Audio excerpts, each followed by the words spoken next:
স্বাগতম সবাইকে সহজেই শিখির আজকের লেকচারে। আজকে আমরা লিমিটের কিছু প্রবলেম নিয়ে আলোচনা করব, লিমিটের কিছু অঙ্ক সলভ করার চেষ্টা করব।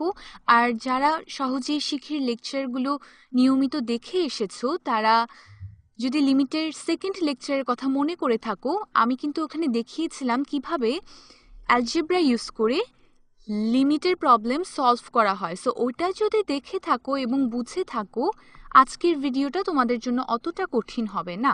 আজকে একটা সোজা অঙ্ক দিয়ে আমি শুরু করছি। Limit x tends to 3 x square minus 9 divided by x square minus 5x plus 6। x যখন আমার টেন্ডস টু 3 তখন আমার এই ফাংশনটা লিমিটিং ভ্যালু বের করতে হবে। এখন সবার আগে একটু খেয়াল করে দেখো তো, x এর মান যদি আমি 3 বসাই তাহলে ফাংশনটার ফাংশনাল ভ্যালু কীরকম আসে? আমি যদি x এর মান 3 বসাই তাহলে উপরে হচ্ছে গিয়ে 3 স্কোয়ার 9 মাইনাস 9, নিচে হচ্ছে গিয়ে x স্কোয়ার হচ্ছে 9 প্লাস 6 মাইনাস 5 ইন্টু x, তার মানে 5 ইন্টু 3 মাইনাস 15। এখন উপরে 9 মাইনাস 9 0, নিচে 9 plus 6 is equal to 15, 15 minus 15 is equal to 0।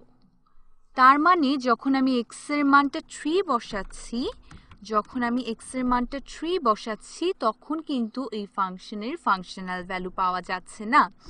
So এইভাবে আমাদের আগালে চলবে না, আমাদের এমন কিছু ক্যালকুলেশন করতে হবে যাতে ফাংশনটার মান আনডিফাইন্ড না আসে, ফাংশনটার মানে যেন কোনো আনডিফাইন্ড টার্ম না থাকে, ওই টার্মগুলো আমাদের কোনো না কোনোভাবে বাদ দিতে হবে।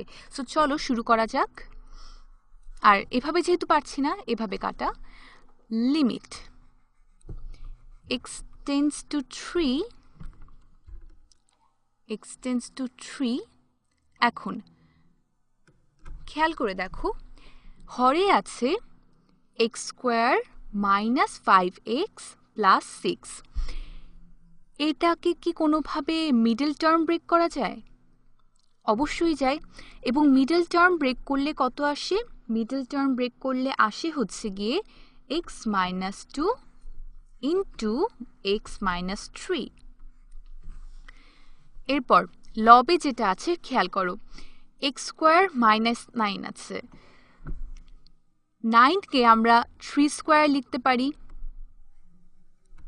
তাই না? হ্যাঁ, 3 স্কোয়ার লিখতে পারি। এখন x স্কোয়ার মাইনাস 3 স্কোয়ার, এখানে যদি a স্কোয়ার মাইনাস b স্কোয়ারের সূত্র প্রয়োগ করি তাহলে a plus b into a minus b চলে আসে।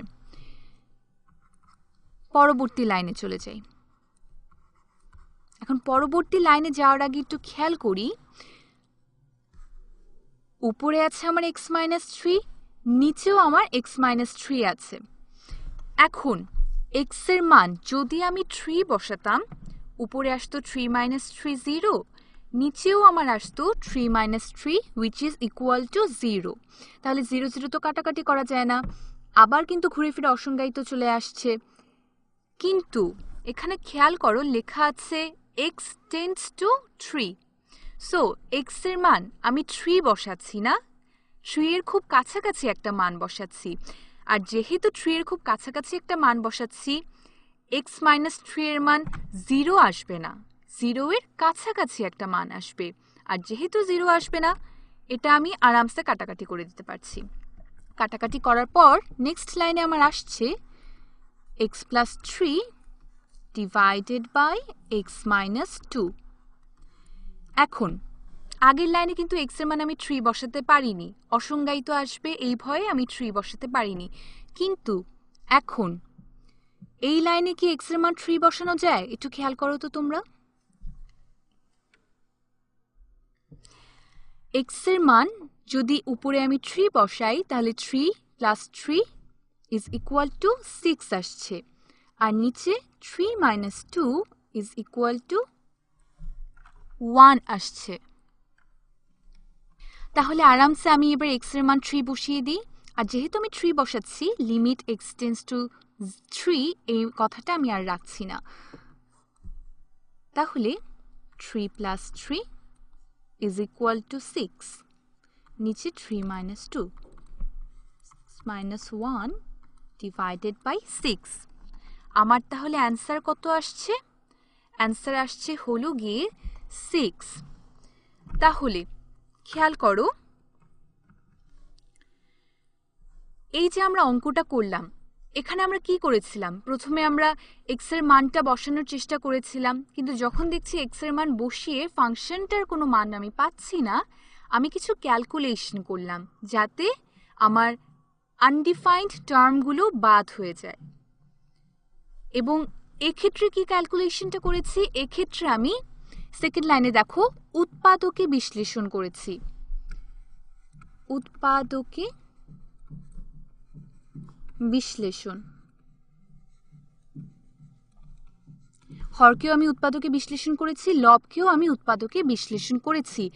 উৎপাদকে বিশ্লেষণ করার পর আমার মোটামুটি ঝামেলা মিটে গেছে, তখন আমি x এর মান 3 বসিয়ে আমার কাঙ্ক্ষিত অ্যান্সারটা পেয়ে গেছি। সো এই ধরনের অঙ্ক যখন আমার থাকবে, উৎপাদকে বিশ্লেষণ করে আমি সহজেই আমার লিমিটের প্রবলেম সলভ করতে পারবো।